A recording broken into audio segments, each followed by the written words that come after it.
Bismillahirrahmanirrahim. Assalamu alaikum. Today is 18th of November 25 and we are starting our today's lecture of CAF8 Audit and Assurance Essentials. आज हम पढ़ रहे हैं जी code of ethics और इसमें पढ़ रहे हैं पेज नंबर 353 पे conceptual framework approach applicable to all chartered accountants. Introduction में अब इसके अंदर जो सारा फ्रेमवर्क है ना, ये पैराग्राफ्स की फॉर्म में है ताकि हम कोड कर सकें कि कौन सी चीज़ किस पैराग्राफ में लिखी है। तो S 120.1 120.2 एंड सो ऑन हम उसे पढ़ रहे हैं। अब आर और एस क्या होता है ये मुझे भी एग्जैक्टली अभी नहीं पता, मैं देख के आपको बता दूंगा। The circumstances in which chartered accountants operate might create specific threats to compliance with the fundamental principles। और बात वो थ्रेट्स की कर रहा है और थ्रेट हमेशा किसे होती है? फंडामेंटल प्रिंसिपल को। तो वो थ्रेड क्रिएट कर सकते हैं। This section sets out requirements and application material including a conceptual framework to assist accountant in complying with the fundamental principles and meeting their responsibility to act in the public interest. Such requirements and application material accommodate the wide range of facts and circumstances, including the various professional activities, interests, and relationships that create threat to the compliance with the fundamental principles. In addition, they deter accountants from concluding that a situation is permitted solely because that situation is not specifically prohibited by the code।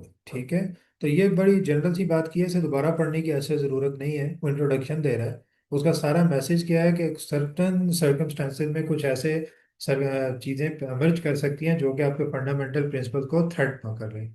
लेकिन उसने ये conceptual framework की बात की और आखिरी फिक्र में उसने ये कहा है कि दे डेटर अकाउंटेंट फ्रॉम कंक्लूडिंग, कि वो अकाउंटेंट्स को ये कंक्लूड करने से रोक देते हैं कि अगर कोई ऐसी सिचुएशन परमिटेड है जो कि क्लियरली स्पेसिफिकली यहाँ नहीं लिखी हुई।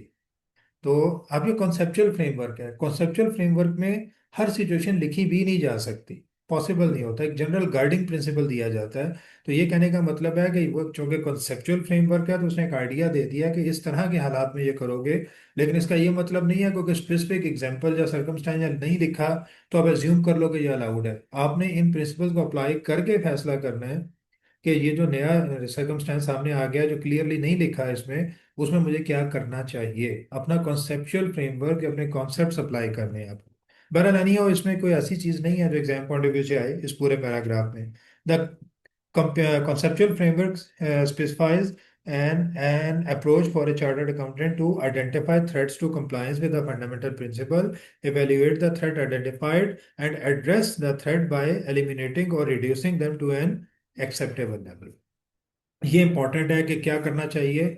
सबसे पहले तो आपको आइडेंटिफाई करनी चाहिए थ्रेट मौजूद है कि मौजूद नहीं है। अगर मौजूद है तो सेकंड स्टेज है कि उसकी इंटेंसिटी देखें, इवेल्युएट करें कि कितनी बड़ी है या छोटी है। और तीसरे नंबर पे अगर वो मौजूद है और रीजनेबल है, ठीक ठाक है, तो फिर आप स्टेप्स लें उसे एलिमिनेट करने का या रिड्यूस करने का to an acceptable level. Eliminate तो जनरली नहीं होती, रिड्यूस ही होती है। और रिड्यूस कहाँ तक करनी है ये वर्ड याद कर लें, टू एक्सेप्टेबल लेवल। ठीक है, कबूल हो जहां तक आपको लगे कि अब ये थ्रेट इतनी कम हो गई है कि ये हमें अफेक्ट नहीं करेगी। तो ये अप्रोच उसने बताई है। The chartered accountant shall apply the conceptual framework to identify, evaluate and address threat to compliance with the fundamental principle. अब ये कुछ कहने की जरूरत नहीं, ये ऊपर वाली बात ही उसने उसे कंक्लूड कर दी है, तो नई बात नहीं की। When applying the conceptual framework, the chartered accountant shall have an inquiring mind, exercise professional judgment, and use a reasonable and informed third party test। तो उसने क्राइटेरिया क्या बताया कि क्या करेंगे? इंक्वायरिंग माइंड अपना रखें, number two professional judgement use करें, और number three reasonable and inform third party test करें। अब पहला है कि इंक्वायरिंग माइंड क्या होता है? क्यों बच्चों, व्हाट इज इंक्वायरिंग माइंड? हाँ, इंक्वायरिंग माइंड, इंक्वायर करना, पूछना लोगों से, फिर उसे एनालिसिस करना कि इससे क्या रिजल्ट आ रहा है। नंबर टू है प्रोफेशनल जजमेंट, तो सब आप जानते हैं कि अपने नॉलेज को इस्तेमाल करके जज करें कि क्या होना चाहिए। और आखिर में इन्फॉर्म थर्ड पार्टी टेस्ट क्या होगा? Reasonable, use the reasonable and informed third party test. मुनासिब हद तक ऐसी थर्ड पार्टी जो इन्फॉर्म्ड है वो टेस्ट करें। क्या मतलब? बस इंफॉर्मेशन करेक्ट। हाँ, तो क्या करें हम? सर हम किसी और से ओपिनियन लें। ठीक है। और वो कौन सी थर्ड पार्टी होगी जो इन सर्कमस्टेंसेज में एक्सपर्ट होगा, जो इन हालात में जिसमें हम ऑडिट कर रहे हैं उसका कोई लेना देना नहीं है, वो इंडिपेंडेंट है लेकिन इन्फॉर्म्ड है, उसे इन चीज़ों का अंदाजा है, वो अपनी इंडिपेंडेंट ओपिनियन दे कि उसके ख्याल में ये थ्रेट रिड्यूस हो गई है कि नहीं हुई है। ठीक है, तो ये थ्री स्टेज अप्रोच ये भी है, इसे भी याद रखना है आपने, ये इंपॉर्टेंट है। इसके बाद थ्रेट्स आ गई जो हम पढ़ेंगे अब। The chartered accountant shall identify threats to compliance with the fundamental principle. इसे तो पढ़ने की जरूरत नहीं, ये तो वैसे ही एक जनरल बात है। Threats to compliance with the fundamental principle might be created by a broad range of facts and circumstances. It is not possible to define every situation that creates threat. ठीक हो गया? कि आप अगर घर से आ रही हो, सर मैं लेट हो गई है, आपने कहा जा लेट हो गया, मैंने पूछा क्यों भाई? सर वो रोड्स ब्लॉक थे। ठीक है। अब कल फिर लेट हो गई, अब क्यों भाई? अब वो गाड़ी नहीं मिली। अच्छा, मैंने कहा बांधा गाड़ी या रोड की वजह से तुम लेट हुई तो तुम्हें जुर्माना होगा। अब तीसरी बार आपने कहा नहीं सर वो ये हुआ कि घर में कोई मसला हो गया था। अब मैं तुम्हें पूरी आपको लिस्ट नहीं बना के दे सकता कि ये 500 चीज़ें ही हो सकती हैं, 501वीं चीज़ नहीं हो सकती। आप जवाब निकालना चाहो तो 502 के 50,000 जवाब निकल आते हैं। हर जवाब को डिस्कस नहीं किया जा सकता। फिर एक जनरल एक आइडिया डेवलप कर लिया जाता है कि हम ये असेस करेंगे कि वो चीज़ आपके कंट्रोल में थी कि नहीं। अगर आपके कंट्रोल में थी और आप लेट हुए तो फिर जुर्माना होगा। अगर आपके कंट्रोल में नहीं थी तो फिर आपको जुर्माना नहीं होगा। अब आपके कंट्रोल में थी या नहीं थी, ये कौन असेस करेगा? उसके लिए उसने बता दिया, professional judgement, inform third party decision और इंक्वायरिंग माइंड। तो जब थर्ड पार्टी कहेगी हाँ यार ये तो इसके कंट्रोल में नहीं थी बात, तो जनरली कंसेंसस हो जाएगा। वो यहाँ ये बात कर रहा है कि हर सर्कमस्टेंसेस को डिस्कस करके या नोट डाउन नहीं किया जा सकता। दुनिया में तो बेशुमार तरह से वाकयात हो सकते हैं। तो वो क्या है, in addition the nature of engagement and work assignments might differ and consequently different types of threat might be created. अब यहाँ से एक सवाल बनता है कि थ्रेट्स की बेसिकली कॉजेज क्या क्या हो सकती हैं? Different circumstances. ठीक है, उन जिन्हें क्लासीफाई नहीं किया जा सकता। और मतलब और दूसरे नंबर पे difference in the nature of assignment, engagement and work assignment. ठीक है। तो थ्रेट की नेचर बदल जाएगी। ये कैसे बदलेगी? हालातों वाकयात के मुताबिक मुख्तलिफ हालातों वाक़ में मुख्तलिफ नेचर होगी। Number two, nature of assignment की में भी थ्रेट की नेचर बदल जाएगी। ऑडिट की में थ्रेट्स किसी और तरह की होंगी, रिव्यू में किसी और तरह की होंगी एंड सो ऑन। अच्छा जी, threats to compliance with the fundamental principle fall into one or more of the following categories. ये ज़्यादा इंपॉर्टेंट है। अब ये कौन सी हैं? Self interest threat, self review threat, advocacy threat, familiarity threat और इंटिमिडेशन थ्रेट। ठीक है, पांच उसने दी हैं। सॉरी, मैं पहले सात मेरे जहन में थी, पता नहीं क्यों पांच हैं।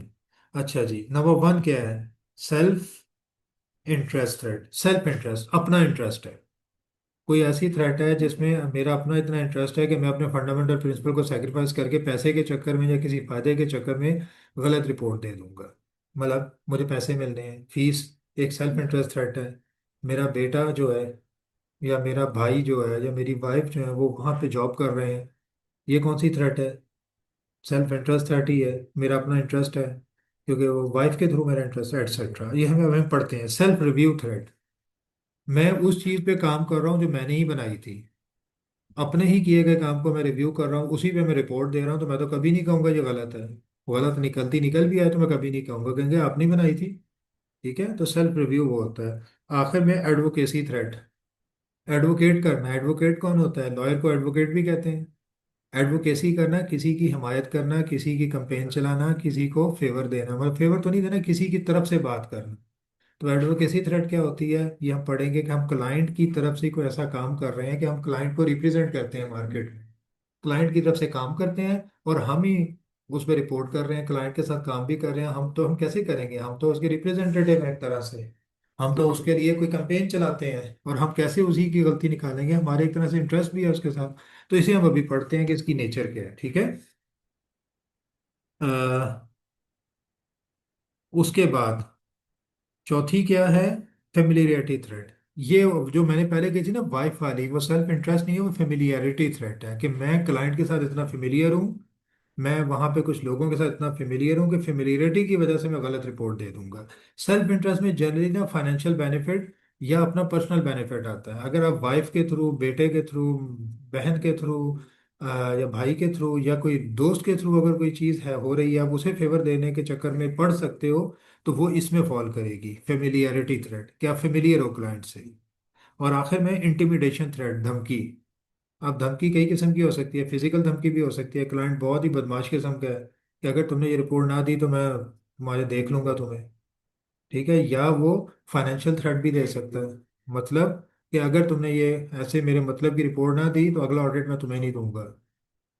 ठीक है, मैं ऑडिटर चेंज कर लूंगा, सिंपली वो ये कह रहे हैं। तो वो सेल्फ इंटरेस्ट में आता है, लेकिन ये इंटिमिडेशन है ना, धमकी है। सेल्फ इंटरेस्ट आपके अंदर से इमर्ज होता है, आप खुद अपने इंटरेस्ट के लिए डिसीजन लेते हैं। यहाँ आप डिसीजन नहीं लेना चाह रहे, क्लाइंट की तरफ से थ्रेट आ रही है। ये थोड़ा सा याद रखना है, सेल्फ इंटरेस्ट में क्लाइंट आपको नहीं कह रहा है सच कुछ भी, आप खुद लालच कर रहे हैं, या क्लाइंट डायरेक्ट धमकी नहीं दे रहा, जनरल बात हो रही है, लेकिन आपको लग रहा है कि मेरा बहुत इंटरेस्ट है इसमें, और अपने इंटरेस्ट की वजह से बेसिकली आप उसे कॉम्प्रोमाइज कर रहे हैं। लेकिन यहाँ पे आप कॉम्प्रोमाइज नहीं करना चाह रहे, लेकिन क्लाइंट ने आपको बड़ी धमकी दी, तो सेल्फ इंटरेस्ट भी हो गया वैसे कि मैं आपको जो ऑडिट नहीं दूंगा, सेल्फ इंटरेस्ट भी आ गया, लेकिन किसी हद तक इंटिमिडेशन भी हो गया ना, धमकी आ गई। आप नहीं करना चाह रहे, लेकिन आप धमकी की वजह से मजबूर हैं।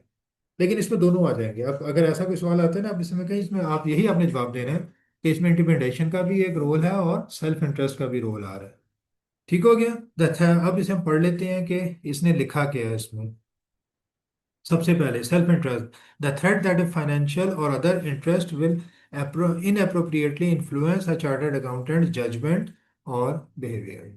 या आपके बिहेवियर को या आपकी जजमेंट को अफेक्ट करेगा, अपना कोई जाती फाइनेंशियल या कोई other interest. Self review, the threat that a chartered accountant will not appropriately evaluate the results of a previous judgment made or an activity performed by the accountant or by another individual within the accountant's firm or employing organization on which the accountant will rely when forming a judgment as part of performing current service. अब इसे पूरे को पूरी तवज्जो से पढ़ना है।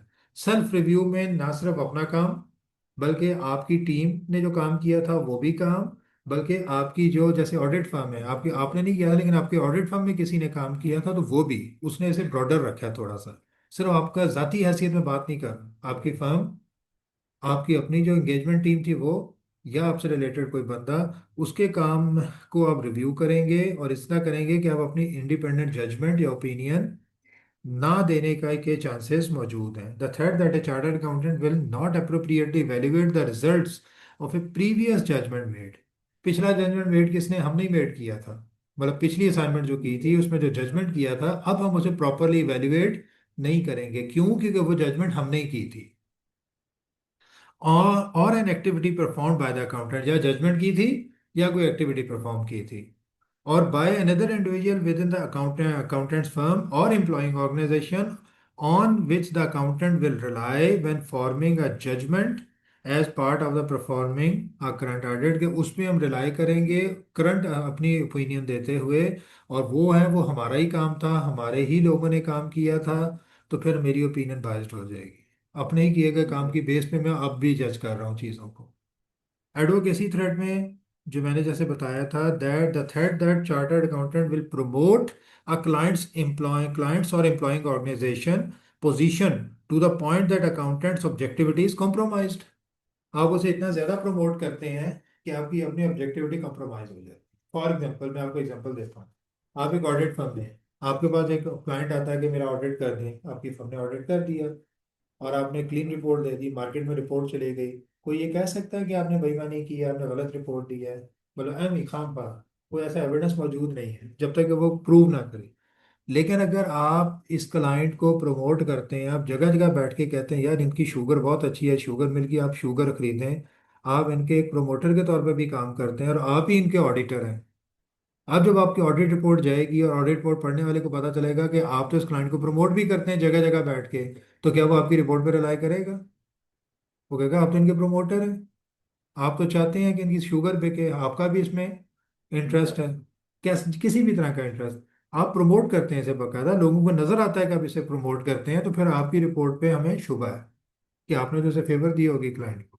ये होती है एडवोकेसी थ्रेड के, क्लाइंट को इतना एडवोकेट करें कहीं पे, जैसे आप कह सकते हैं कि क्लाइंट को इनकम टैक्स डिपार्टमेंट में जाके क्लाइंट की तरफ से पेश हों, तो एडवोकेसी है ना। आप क्लाइंट की तरफ से इनकम टैक्स डिपार्टमेंट में जाके पेश होते हैं और क्लाइंट का केस लड़ते हैं, तो एडवोकेसी थ्रेट आ सकती है कि जी आप तो क्लाइंट के प्रमोटर हैं, हम आपकी रिपोर्ट पे कैसे रिलाई करें, आप तो इनकी तरफ से हमारे सामने पेश होते हैं और आप ऑडिट भी आपने कर दिया। तो वो शायद एक्सेप्टेबल नहीं होगा।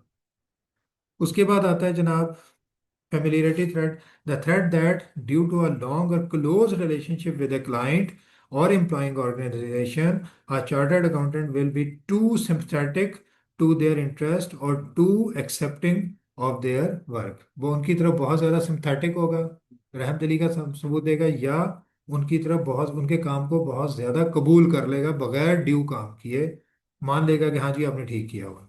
ठीक है। अब यहाँ पे थोड़े बहुत आपके जो क्वेश्चन आएंगे उसमें आपको थोड़ा सा चेक करेंगे हम आगे जाके भी। फॉर एग्जांपल आपका कोई रिलेटिव यहाँ जॉब करता है, तो फेमिलियरिटी थ्रेट आ रही है कि सेल्फ इंटरेस्ट थ्रेट आ रही है? यहाँ जो फेमिलियरिटी का जो वर्ड पड़ा है, यहाँ किसी रिलेटिव की बात तो नहीं कर रहा।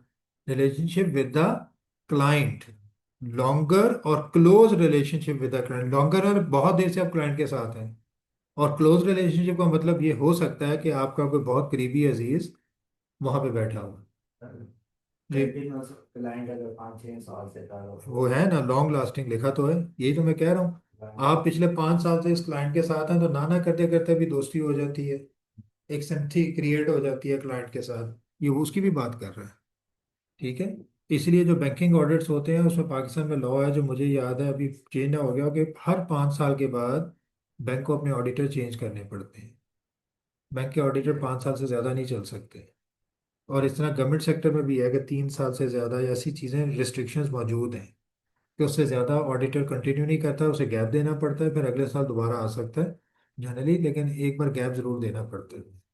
अच्छा जी, उसके बाद intimidation threat, the threat that a chartered accountant will be deterred from acting objectively because of actual or perceived pressure including attempt to exercise undue influence over the accountant. Pressure आए और उसमें अनड्यू इन्फ्लुएंस भी है। अब undue influence हमने पढ़ा हुआ है बिजनेस लॉ में ना, क्या होता है? Emotional blackmailing. ठीक है।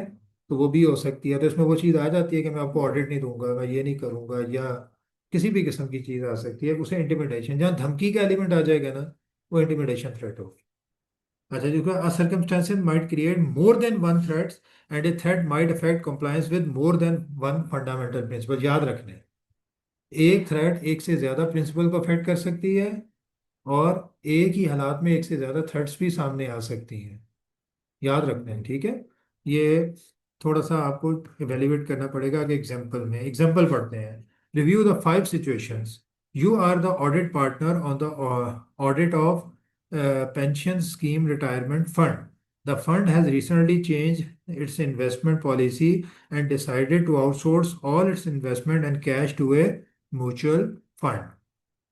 Your spouse is working as chief investment officer in the mutual fund। कौन सी थ्रेट आ रही है? हाँ, फेमिलियरिटी बिल्कुल, और सेल्फ इंटरेस्ट भी आ रही है कि नहीं?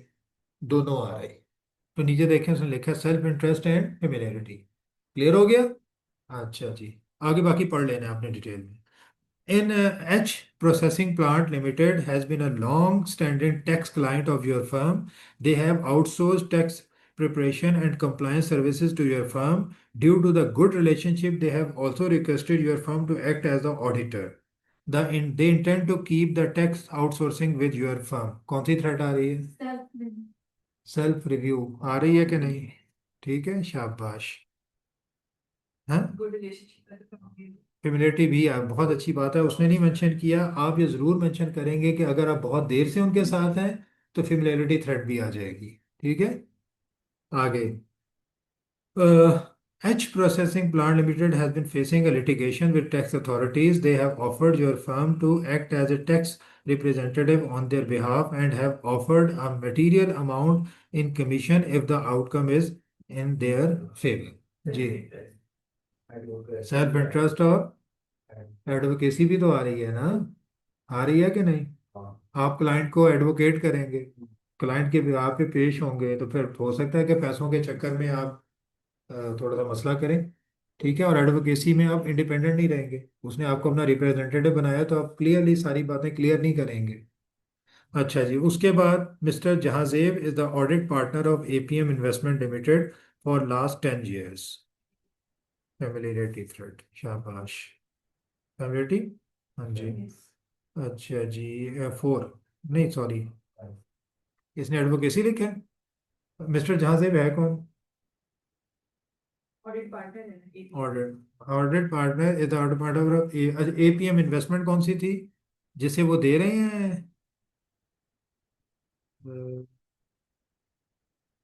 एपीएम इन्वेस्टमेंट कौन है? बताना चाहिए ना, उसके बगैर हमें कैसे पता चलेगा? ऊपर देखेंगे, लिखा तो नहीं हुआ।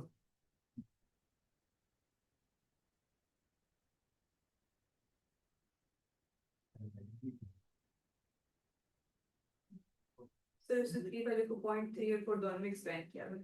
4 वाले को 0.5। नहीं, एपीएम का वर्ड कहीं और है ना, तो बस फिर इसने कहीं से वो कॉपी पेस्ट मारा है, लेकिन क्वेश्चन इसने पूरा नहीं दिया हमें। देना चाहिए था। अच्छा, mister Jahanzeb is the audit partner of a audit partner of, अच्छा, APM investment private limited for the last 10 years। हाँ, तो इसमें थ्रेड कौन सी आती है? लास्ट 10 इयर्स से। हाँ, अच्छा, वो सिंपल बात कर रहा है, उसने वो केस ही बदल दिया। हाँ, तो फेमिलियरिटी थ्रेट आएगी ना, कि आप फेमिलियर हो गए हैं, आपका लॉन्ग लास्टिंग रिलेशनशिप है। ऊपर नहीं, मैं समझ उसे रिलेट करना चाह रहा था जो ऊपर किसी चीज़ से रिलेट कर रहा है। AP investment private limited accounts for 40% of the total audit of mister Jahanzeb. जी। Sir best. Self interest. ठीक हो गया। अच्छा, इसने कौन सा किया है? फेमिलिटी और सेल्फ इंटरेस्ट। चौथे में एडवोकेसी किया था ना इसने, चौथा में एडवोकेसी ही बनता है। नहीं सर, इसने जो तीसरा पॉइंट है उसको तीसरी तो दोनों में एक्सपेंड कर दिए। तो के लिए 5 का पॉइंट। हाँ, ये आगे पीछे कर दिया ना इसने। हाँ, को टोटल 6 बना दिए हैं। लास्ट में इंटिमिडेशन कैसे आ रहा है? इंटीमिडेशन ऐसे आ रहा है, mister invited account for 40% of the total audit fee mister Jahanzeb जी।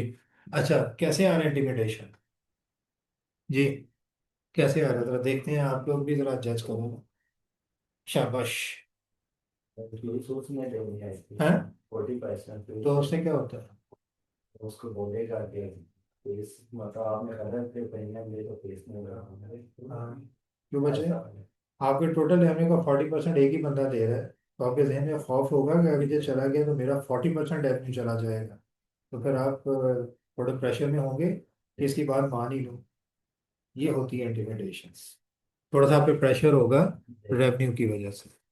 ठीक है ना? सेल्फ इंटरेस्ट भी है और इंटिमिडेशन भी है। 40% of revenue is a very huge amount. ठीक हो गया। तो थ्रेट तो आ रही है। इवेल्युएटिंग थ्रेट, अब इवेल्युएट कैसे करना है? When the chartered accountant identifies the threat to compliance with the fundamental principle, the accountant shall evaluate whether such threat is at an acceptable level. तो जब आ गई है थ्रेट, तो पहले हमने देखना है एक्सेप्टेबल लेवल पे है, फिर तो कुछ नहीं करना। लेकिन अगर एक्सेप्टेबल लेवल से ऊपर है, फिर इसे रिड्यूस करने की कोशिश करनी है। रिड्यूस कैसे होगा? सेफ लेने हैं। आगे, N acceptable level is a level at which A chartered accountant, अच्छे से रुक जाए। एक्सेप्टेबल लेवल कौन सा लेवल होगा जहां पे मैं ऐसा एक्सेप्ट कर लूँ कि वह ठीक है, मेरा इतनी थ्रेड कम हमें जो तंग नहीं करेगी, तो वो कौन सा लेवल होगा? इमटेरियल कैसे मतलब? इमटेरियल किसे कहूंगा मैं कि ये एक्सेप्टेबल लेवल ये है? इमटेरियल का मतलब क्या है? 1 लाख में से 5-10 लाख वाला नहीं लेवल। बेटा, ये तो आपने उसे क्वांटिफाई कर दिए। कॉन्सेप्चुअल फ्रेमवर्क है। क्या चीज़ आपके लिए इमटेरियल होगी? कम से कम इफेक्टिव। कम से कम तो फिर उससे भी कम कर दो, एक्सेप्टेबल लेवल से और इफेक्ट कम हो जाएगा। भेजे थे। मटेरियलिटी की डेफिनेशन क्या होती है? Information is material. यहाँ खान मटेरियलिटी नहीं, वो वाली नहीं आ रही। When it affects the decision of the user। Economic decision of the user taken on the basis of that information.